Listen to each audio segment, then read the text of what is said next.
Thank you. సవాళ్లను ఢీకొట్టే సంకల్పం, సమయంతో పోటీ పడే సామర్థ్యం,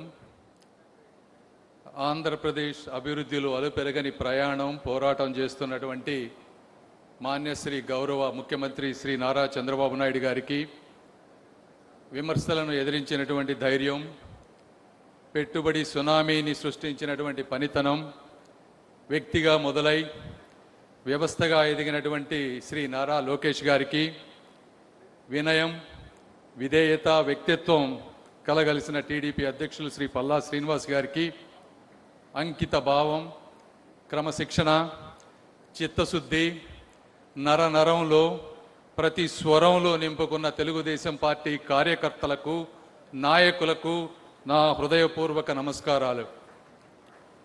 అన్నదాత బిడ్డగా, వెండితెర దేవుడిగా మొదలై తెలుగుదేశం పార్టీ స్థాపనతో రాజకీయ ప్రపంచనాన్ని, పేద బడుగు బలహీన వర్గాల్లో చైతన్యాన్ని సృష్టించిన రాజకీయ రాజర్షి, తెలుగు చరిత్రను శాసించిన బ్రహ్మర్షి, ఎవరు అవునన్నా కాదన్నా ప్రజల గుండెల్లో నిలువైన నిజమైన భారత రత్న పద్మశ్రీ నందమూరి తారక రామారావు గారికి ఈ సందర్భంగా నా హృదయపూర్వక నమస్సుమాంజలు స్మరించుకుంటూ ఉన్నాను.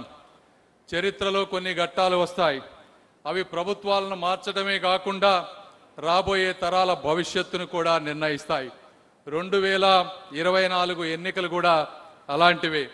ఆంధ్రప్రదేశ్ అభివృద్ధి వేగంగా జరగాలంటే రాష్ట్ర దూరదృష్టి, దృఢ సంకల్పం, కేంద్ర సహకారం తప్పనిసరి అని నమ్మిన గౌరవ ముఖ్యమంత్రి గారు భవిష్యత్తు తరాల కోసం తీసుకున్నటువంటి ఒక వ్యూహాత్మక నిర్ణయమే 2024 ఎన్డీఏ కూటమి. విచ్ఛిన్నమైనటువంటి ఒక రాష్ట్రాన్ని మళ్ళీ దేశంలోనే ఒక అగ్రగామిగా నిలబెట్టే పునర్నిర్మాణ మహాయజ్ఞం. ఈ కూటమి ప్రభుత్వ లక్ష్యాలు స్పష్టం. కోల్పోయిన పెట్టుబడులను మళ్ళీ తీసుకురావటం, నిలిచిపోయిన ప్రాజెక్టులకు మళ్ళీ ప్రాణం పోయటం, ప్రతి కేంద్ర రూపాయిని కూడా రాష్ట్ర అభివృద్ధిగా మార్చటం, యువత మళ్ళీ తమ కలలను ఆంధ్ర నేలపై నిర్మించుకునే విధంగా చేయటం మన ప్రభుత్వ లక్ష్యాలు. మన హక్కులను మనం సగర్వంగా సాధించుకుంటూ కేంద్రం నుంచి మునుపెన్నడూ లేని విధంగా నిధుల ప్రవాహాన్ని తెచ్చుకుంటూ ఒక సరికొత్త విజయ ప్రస్థానాన్ని మనం మొదలుపెట్టాం. ఈ మహాసంకల్ప యాత్రలో మొదటి అడుగు 5 అక్షరాల్లో నిండిపోయిన 5 కోట్ల ఆంధ్రుల కళ అమరావతి. అమరావతి గవర్నమెంట్ మనం వచ్చిన వెంటనే 15,000 కోట్ల రూపాయలు కేంద్ర బడ్జెట్లో పెట్టారు. అందులో 13,500 కోట్లు బ్యాంకుల ద్వారా గ్రాంట్, 1,500 కోట్ల రూపాయలు కేంద్ర ప్రభుత్వ నిధి నుంచి మనకి ప్రామిస్ చేస్తే ఇప్పటికే 7,100 కోట్ల రూపాయలు రిలీజ్ అయినాయి. రేపటి తరం గర్భపడే విధంగా ఒక అద్భుత ప్రపంచ స్థాయి నగరంగా ఈ అమరావతి రూపాంతరం చెందబోతా ఉంది. మళ్ళీ చరిత్రలో ఎవరు కదిలించలేని విధంగా, పెట్టుబడిదారుల విశ్వాసాన్ని దెబ్బతీయకుండా, రైతుల త్యాగాలకు శాశ్వత భరోసాగా నిలిచే విధంగా దేశంలో దాదాపు అన్ని రాజకీయ పార్టీలను ఒకే ఒక్క పార్టీ తప్పించి వాటన్నిటి మద్దతుతో సాధించుకున్న అమూల్యమైన చట్టమే అమరావతికి చట్టబద్ధత. అమరావతి చరిత్రలో ప్రజల ఆకాంక్షలకు వ్యతిరేకంగా నిలిచిన ఏకైక నాయకుడిగా జగన్మోహన్ రెడ్డి గారు నిలిచిపోతూ ఉన్నారు. అది వాళ్ళు గుర్తించుకోలేకపోయారు. సంఖ్యలతో వాళ్ళు అమరావతిని బంధిస్తే ఒక సంకల్పంతో అమరావతిని సాధించామని చెప్పి మీ అందరికీ నేను తెలియజేసుకుంటా ఉన్నాను. రెండవది పోలవరం. గోదావరి జలాలు సముద్రంలో కలవకుండా రైతన్నల జీవితాల్లో కలవాలనేటువంటి ఏకైక లక్ష్యంతో ప్రారంభమైనటువంటి ప్రాజెక్ట్ ఈ పోలవరం.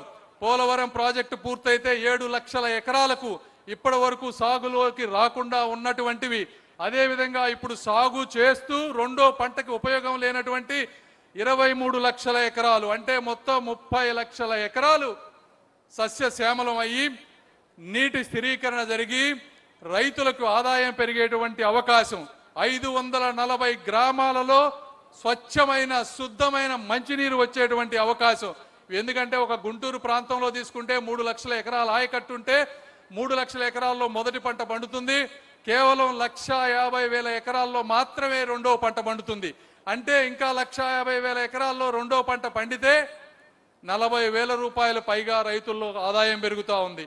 ఎందుకంటే ఆ రోజు పట్టిసీమ కట్టినప్పుడు ఎకరానికి 30 బస్తాలు పండే వరి పట్టిసీమ చంద్రబాబు నాయుడు గారు కట్టిన తర్వాత 40-45 బస్తాలు పండుతూ రైతుల్లో ఆదాయం పెరిగినటువంటి పరిస్థితి. ఇలాంటి బృహత్తరమైనటువంటి కార్యక్రమాన్ని అర్థం చేసుకొని ఆ రోజు 2014లో మన గవర్నమెంట్ వచ్చిన తర్వాత 7 మండలాలు, తెలంగాణలో ఉన్నటువంటి 7 మండలాలని ఆంధ్రప్రదేశ్లో కలిపితే తప్పి నేను ప్రమాణ స్వీకారం చెయ్యను అని చెప్పినటువంటి వ్యక్తి నారా చంద్రబాబు నాయుడు గారు. నెల నెల రివ్యూలు పెట్టారు. కేంద్రంలో ఎక్కడెక్కడ అడ్డంకులు ఉన్నాయో మంచి మంచి అధికారులను పెట్టి 70% వర్క్స్ కంప్లీట్ చేసి 2019లో వారికి అప్పచెప్తే వారు